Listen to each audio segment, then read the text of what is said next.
Него му се дозволува согласно уставниот член помилување така пишува помилување во согласно со закон.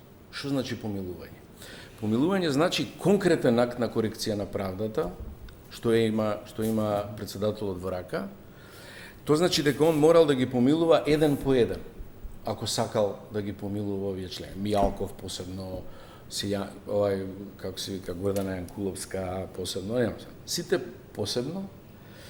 При тоа, она постапка во согласно со закон, тоа е втор проблем, требало Министерството на правда да подготви таква постапка, да ги помилува согласно тогашниот член 11 претходно укинатиот, тоа е една посебна расправа, али таа постапка не ја водел. Туку практично го направил она што има во надлежност собранието претходно, да дава амнестија, генерално ги помилувал сите што се водени од СЕО, тука ја сгрешил работа.